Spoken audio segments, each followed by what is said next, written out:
Hi. You sure got up early. Yes, well, I had to go check on a pneumothorax patient at the hospital before you and I went to court this afternoon. I understand the defense may rest today. Oh, finally. Finally, our lives can get back to normal. What's in the bag? Oh, you will never believe what I found. Look, a replica of the race car that we picked up at the night at the thrift store when we first made love. Well, what do you know? Looks identical. Now you have yourself a matching set. Now we have a matching set. Kevin, I've been thinking a lot about New Year's Eve, about us starting over. In fact, I haven't stopped thinking about it.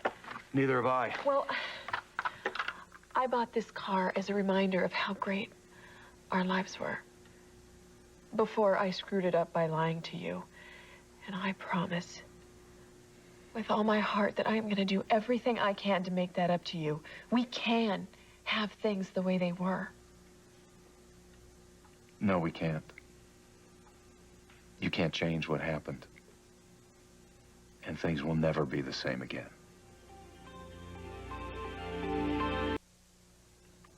But I thought that's what you wanted. To patch things up, to be the way we once were.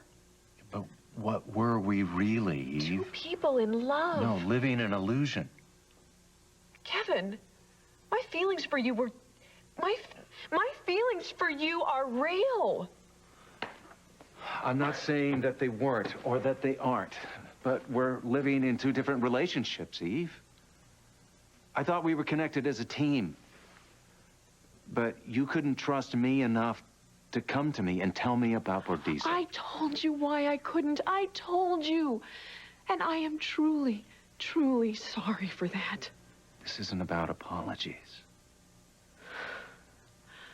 What are you looking for? A partner. But not one that I can just make love to in a thrift store. Or do karaoke with at Johnny Lala's, or plan trips to Palau with. Weren't those special times? Didn't that mean something to you? Yes, it did. But good times just aren't enough anymore. What are you saying, Kevin? Are you breaking up with me?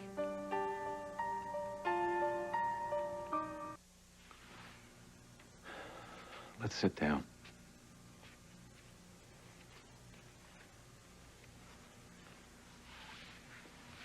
Eve, when we first got together, we were both coming off some pretty rough times. It was intense. We were raw. And we jumped in without looking. So it's true. You want to end this? No, not at all. I want to know you. I want to really know you. You do know me. I know the Eve that's on the surface.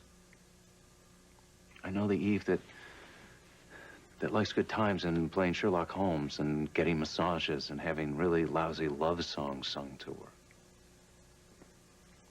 I want to know the Eve that's behind the martinis and the key lime pies. And the race cars. I want to know the one who couldn't come to me at her darkest time.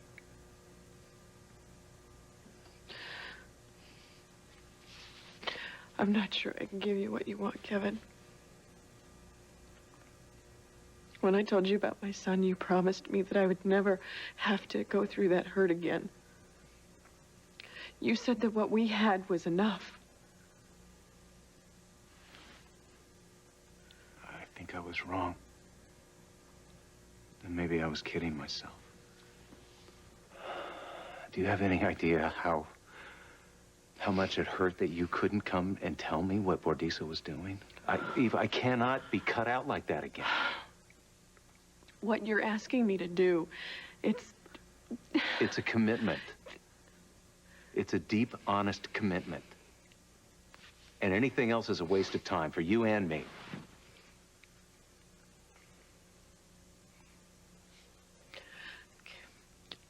want to give you what you want.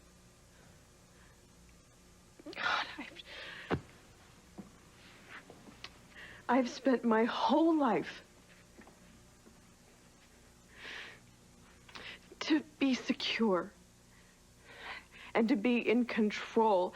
I have built walls up around parts of myself to be where I am now, okay? And I'm really afraid to knock those walls down. I know you are. I know. It's just that that's the only way that we're ever going to have a chance at a real relationship.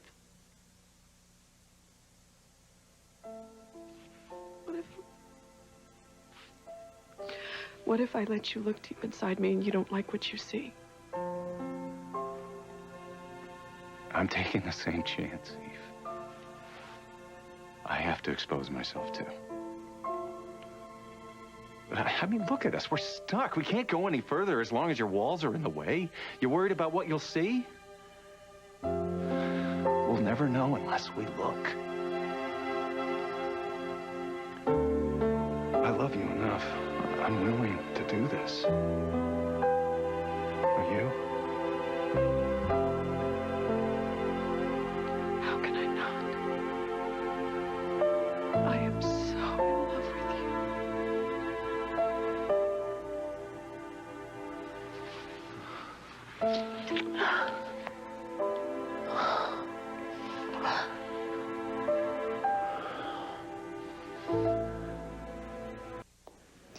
Well, here we are again. Yeah, starting to feel like a second home.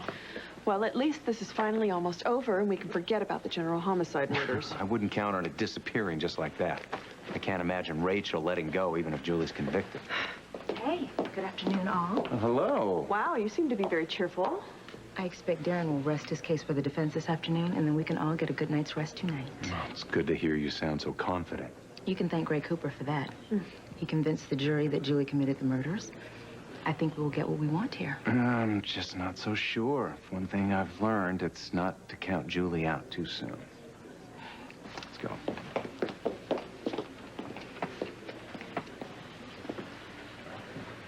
Hey. Hi, Eve. Eve? Hi, Doc. Hey, look at that. Chris is still sitting right by Rachel. Well, I guess she didn't get the boot. You know what it makes me think is when she gets her claws in somebody, there's no pulling her off of them. Cut that out, Lucy. Okay. Sorry, I will cut it out. Listen, tell me, do you think Julie's gonna take your advice? It doesn't really matter because she doesn't have much of a chance of being acquitted.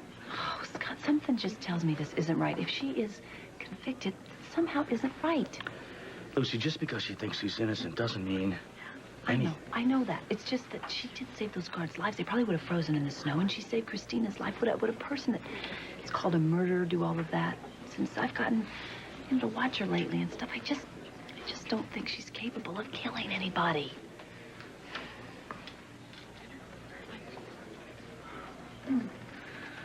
Wow, this is it. All rise. This trial court of the state of New York is now in session. The Honorable Anita Martin presiding. Please be seated. Counsel, I've instructed the bailiff to hold the jury in the jury room. I have just been informed, mistakenly I hope, that Mr. Leopold is no longer representing the defendant. Is this true, Mrs. Ramsey? Yes, it is, Your Honor. Do you care to explain the situation? I fired Mr. Leopold when we couldn't reach an agreement about my next course of action. Do you intend to represent yourself in this case? I do not, Your Honor, and I need time to find another attorney. Your Honor, this is outrageous. This is obviously a desperate trick by the defense to create a mistrial. Your Honor, may I please have permission to speak? Go ahead. But please don't waste the court's time, Dr. Locke. I'd just like to say that this is not a trick by Julie. It's an unavoidable situation caused by a genuine difference of opinion between the defendant and her attorney. Difference of opinion or not, Your Honor, I respectfully request that you compel Mr. Leopold to finish this case. No, he and I are at a complete impasse. I've lost all faith in him. I don't want him to represent me. Dr. Locke, you may sit down. Mrs. Ramsey, do you understand the impact this decision will have on your defense? I must warn you, dismissing your attorney at this point in your case is hardly in your best interest. Is it in my best interest to give up? Because that's what I feel Mr. Leopold is asking me to do. Don't I have the right to an attorney who will defend me the way that I want to be defended? Please, Your Honor. All right. But let me make myself clear. I will not permit this to become grounds for a mistrial. I understand. I was under the impression you intended to rest your case today. I will appoint a public defender to wrap this up, and we can let the jury get to work. Pardon me, Your Honor. Yes, Dr. Ramsey. My wife would like the opportunity to find a new attorney, but we're going to need a little time to, bring someone else up to speed. The defendant should have considered that before she fired her representation. Your request is denied. Judge Martin, my life is at stake in this courtroom. Please give me this last chance to defend it. I am begging you, Your Honor. We only need a little time to get this straightened out. I'm afraid I can't do that, Mrs. Ramsey. We have 12 jurors and 3 alternates who need to get back to their lives and their jobs. In light of that, I'll appoint a public... Your Honor, you don't have to appoint anyone. And exactly why not, Mr. Because I'm going to be representing Julie Ramsey.